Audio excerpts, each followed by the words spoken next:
Bonjour à tous, aujourd'hui je vais vous proposer un jeu que je propose souvent en classe pour travailler les lettres de l'alphabet, qui est un jeu de l'auto-memory. Donc en fait c'est un jeu de l'auto mais on place les lettres façon memory. Je vais vous expliquer ça avec les lettres du prénom, pour travailler les lettres de son prénom. Donc tout d'abord il vous faut des lettres. Alors quelque chose de très simple, si vous avez un Scrabble à la maison, eh ben c'est parfait, vous piquez les lettres du Scrabble. Pour ma part, j'ai pris des lettres de ce jeu-là, qui s'appelle Bananaragram. Je ne peux pas vous dire où je l'ai acheté, puisque c'est un cadeau qu'une de mes filles avait reçu. Moi, je les aime bien parce qu'elles n'ont pas de numéro sur les lettres. Donc, voilà. Si, bien sûr, vous n'en avez pas, vous pouvez en faire très simplement sur de simples morceaux de papier ou des morceaux cartonnés. Enfin, voilà. Donc, le but, c'est d'avoir les lettres des prénoms des joueurs. Donc nous, ben voilà, on va jouer à 4. J'ai prévu les 4 prénoms des membres de ma famille. Voilà. Première étape, on cherche toutes les lettres des prénoms.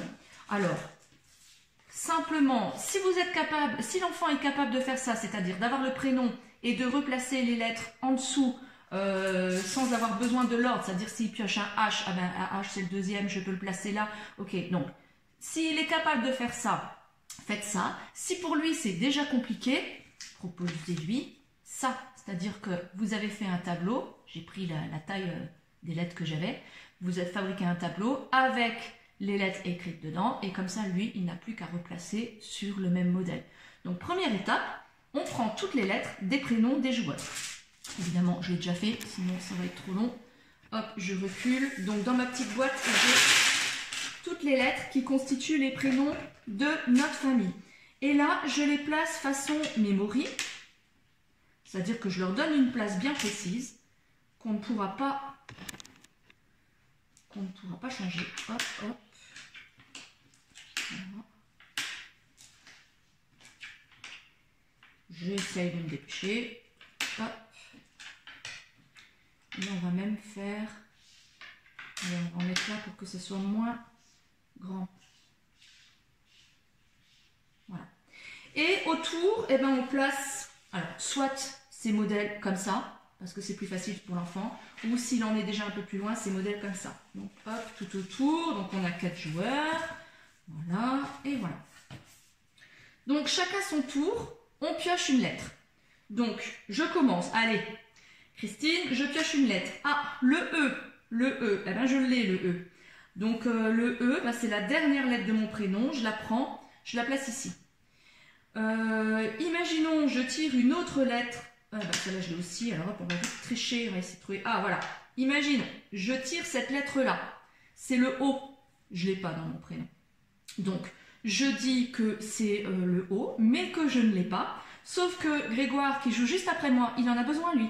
Donc il retient où est placée la lettre O pour... bah, maintenant c'est son tour, pour retourner cette lettre et la prendre pour son prénom. Autre chose de très important, par exemple là ici j'ai tiré le E, j'ai dit que c'était E, donc j'ai le droit de la prendre et de la placer sur mon prénom. C'est d'abord je la retourne, je la laisse au bon endroit, je donne son nom, si je donne son nom, j'ai le droit de la prendre. Imaginons justement, puisque le but c'est de connaître les lettres de son prénom, que je ne sais pas que c'est un E. Eh bien, l'adulte autour de la table va me le dire. Nous, en classe, on fait, bon, les copains, vous pouvez dire quel est le nom de cette lettre. Ah, c'est un E, ok. Et là, je vais retenir ce E, parce que je sais que j'en ai besoin. Et donc, je vais retenir non seulement le nom de la lettre, mais en plus son emplacement. Et comme ça, quand ce sera à nouveau mon tour, je pourrai fièrement la retourner et dire E, et j'en ai besoin, et je la prends. Vous voyez, voilà.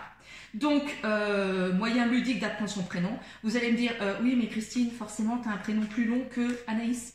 Oui, certes, mais en même temps, comme j'ai un prénom plus long, j'ai plus de chances de tirer les lettres de mon prénom qu'elle n'a de chance de tirer les siennes, puisqu'elle en a moins. Donc, tout ça, finalement, ça s'équilibre.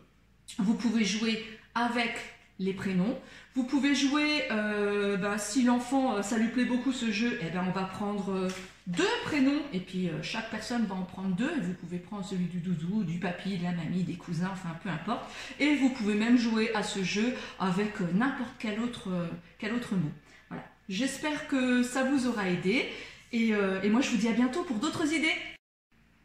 Ah non, je vous ai pas dit, enfin j'ai oublié de vous préciser que ce jeu non seulement va apprendre à l'enfant à reconnaître les lettres de son prénom, mais aussi toutes les autres lettres, puisque même s'il n'a pas les lettres des autres prénoms, à force de les entendre, il va aussi les mémoriser. Ça lui permet aussi de travailler les quantièmes, puisque si par exemple je tire le S, l'adulte peut me dire « Ah bah oui, le S, alors regarde bien, le S c'est ta 5e lettre ». Donc il faut compter jusqu'à 5, on fait de la numération, pour mettre le S à la 5e place. Et puis l'adulte peut aussi faire remarquer, bah, tu vois le S il est juste avant le T, si toutefois j'avais déjà placé le T, ou le S est juste après le I, ou ton S il est entre le I et le T. Et en plus là on fait de la topologie. Donc c'est tout bénef, cet exercice apporte énormément de choses à l'enfant.